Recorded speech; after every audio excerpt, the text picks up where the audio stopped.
Hey guys, so I finished up my first week of teaching and I'm on my second Monday, so that's exciting. As some of you might know, I got sick over the weekend, so please excuse any sniffling or sneezing on my part. I'm still getting over it. The nasty Chinese medicine is working, and it's working faster than I've had anything else work, but I'm still sick, so let's move on.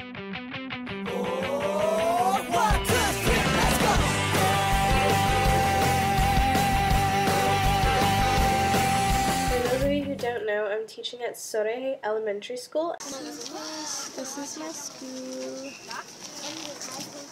And it's in the Gangnam district. Oppan Gangnam Style. So my first week of school has been really fun and interesting.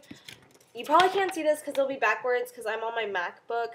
But these are all the classes I teach Monday through Friday, and I only ever see each class once a week. So, other than me, there's the 4 other English teachers, and so each English teacher teaches a certain grade and so many classes, but they said they see the same class 3 times. So I only teach with that one teacher, that certain class, once a week. But they've been really good kids, and the 5th grade have been really sweet, and the 1st grades are just adorable. And they have been super interested about me, even though I don't look too foreign, I guess, to me, because I have black hair and brown eyes, so I didn't know what they'd find, like, interesting about me, but I got all different types of questions from them. The one I always got from every single class was, oh, do you have a boyfriend? That's, like, a huge question. So, I got, do you have a boyfriend? I was asked if I was married because they confused my UT class ring for a marriage ring. And they asked me if I had ever had plastic surgery because apparently they thought my face was really pretty. And so they were wondering if I ever had plastic surgery. Some of the differences I noticed with Korean schools compared to American schools is with Korean schools in the morning, kids actually come early and they clean their classrooms. They're not required to clean the bathrooms. There's still a janitor to clean bathrooms, but they do come early and they sweep and mop their own classroom. And they actually do it for the teachers' offices as well, and they refill our water, which we use to boil to make coffee and stuff. But I thought that was really interesting because it kind of teaches them to, clean up after themselves initially because, someone isn't coming up behind them and throwing away their trash for them. They have to clean it at the end of the day. So they're just kind of clean as the day goes by, which is really nice, even though there is still graffiti in the bathroom because they don't have to clean it, So, that was really interesting. Lunchtime is actually really interesting here. This particular school does not have a cafeteria. That's not to say that all Korean schools don't have a cafeteria, but it's not as of a mandatory thing. With American cafeterias, you're like, oh my god, you don't have a cafeteria? How do you live? That's just not right. We have to call the city hall. This isn't, whatever. But my school actually doesn't have a cafeteria, and that's not strange. It's just how the school is.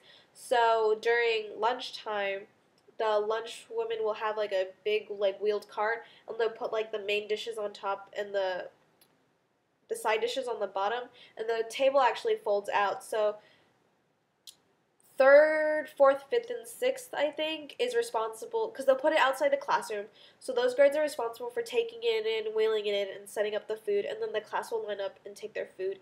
And with, the younger 1st graders, 2nd graders, the cafeteria lady actually takes it in for them. Since they're still a little bit young, they can't do it by themselves. So that was really interesting that they let the students take care of it on their own. Since I'm a teacher, they put it in the office, and I actually just put my food onto my tray, and then I eat in the office. It was delicious, let me tell you. So the cafeteria food is actually pretty good, and let's see. Oh, here's another really interesting one.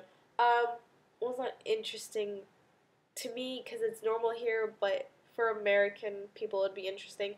In the bathrooms, this doesn't happen for all bathrooms, but it's not uncommon for it to happen in the bathrooms, is most people just walk in, they go into the stall, they lock the door, and then they use the bathroom and the toilet paper is right there, right?